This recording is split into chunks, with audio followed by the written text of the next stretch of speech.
अस्सलाम वालेकुम नाज़रीन, मैं हूं आसिफ जट। 4 नवंबर 2024 को मुझे गिरफ्तार किया गया।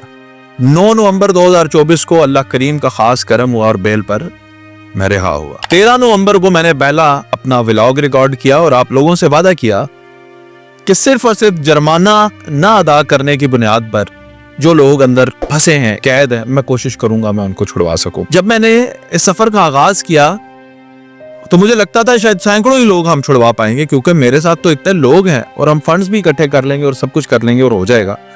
और ऐसा ही हुआ। फंड्स की तो जैसे कोई कमी ही ना रही। फैमिली में, दोस्तों में, रिश्तेदारों में, हत्ता के मुल्क पाकिस्तान के नामवर मजहबी स्कॉलर, मैं उनका तहे दिल से शुक्रिया अदा करता हूँ। मोहम्मद रजा साकिब मुस्तफाई साहब ने भी मुझे ये कहा कि आप इस काम में कदम बढ़ाएं, जो भी फंड्स रिक्वायर होंगे मैं जाती हैसियत से भी आपके साथ हूँ। इतने ज्यादा फंड्स की अवेलेबिलिटी थी हमारे पास, लेकिन हम एक भी शख्स को रिहा ना करवा पाए, क्योंकि इसके अंदर कानूनी पेचीदगियां भी होती हैं जी। कोई आसान नहीं था।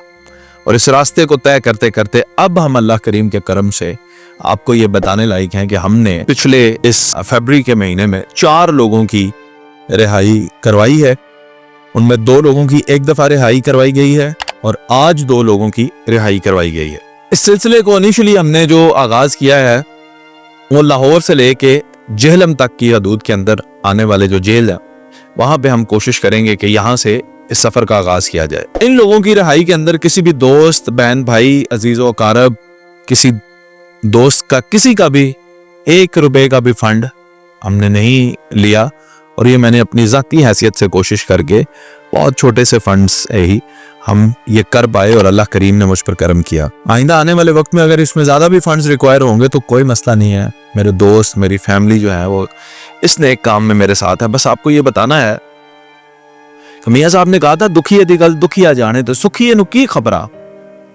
आसिफ जट भी जब दंदनाता फिरता था आजाद इस वतन की गलियों में, सड़कों पे, तो मुझे भी जेल में कैद उन कैदियों की तकलीफ का अंदाजा नहीं था। पर यकीन जानिएगा जब मैं जेल के अंदर गया तो जो हालात मैंने देखे, मैंने उसी वक्त अपने अल्लाह से वादा किया, अल्लाह अपनी रिहाई के बाद मैं इन लोगों की रिहाई के लिए कुछ ना कुछ करूंगा जरूर। और मैं आटे में नमक के बराबर, समंदर से कतरा निकालने के बराबर ही सही मैंने कोशिश की है पाकिस्तानियों, और मैं आगे भी कोशिश करूंगा। जेल में अगर 100 लोग बंद होते हैं तो वो सारे के सारे कुछ ना कुछ जरूर करते हैं। कुछ होता है तो आप जेल में जाते हैं, आप ऐसे नहीं जाते।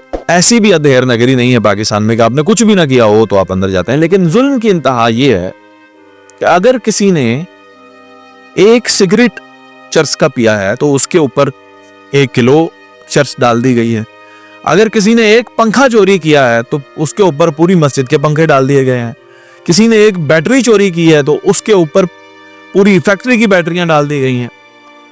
तो ये जो नाइंसाफी है कि जुर्म से ज्यादा उसे मुजरिम बना दिया जाता है। मैं समझता हूं कि कानून में एक नुक्ते के बराबर भी इजाफा या कमी इंसाफ के अंदर एक बहुत बड़ी जो है वो खलल पैदा कर देता है। और अल्लाह ताला हमारे अदालती निज़ाम को बहुत बेहतर फरमाए। पाकिस्तान के अंदर जो कानून नाफिज करने वाले अदारे हैं, जो एहलकार हैं, हमें उन पर पूरा एतमाद है, अपने पुलिस के लोगों पे, अपने इन तमाम अदारों पे, कि ये इंसाफ दे सकते हैं और देते हैं और देना चाहिए। और मैंने इन लोगों के अंदर भी दर्द दिल देखा है, अपने लिए ना सही दूसरों के लिए देखा है मैंने। और अल्लाह करे कि ये लोग इसी तरह कोशिश करके पाकिस्तान के अंदर इंसाफ के निज़ाम को बेहतर बनाए। क्योंकि मैं आपको ये बताता चलूं, आसिफ जट दुनिया का कोई भी और आदमी कतअन पिंजरे से एक चिड़ी भी नहीं छुड़वा सकता जब तक खुद कानून नाफिज करने वाले अदारे या ये जिम्मेदार लोग ना चाहते हो कि लोग रिहा हों। इसका मतलब है कि रहमदिल लोग और इंसाफ पसंद करने वाले लोग आज भी इदारों में मौजूद हैं। अल्लाह उनको सलामत रखे और उनके सदके ये निज़ाम बेहतर हो।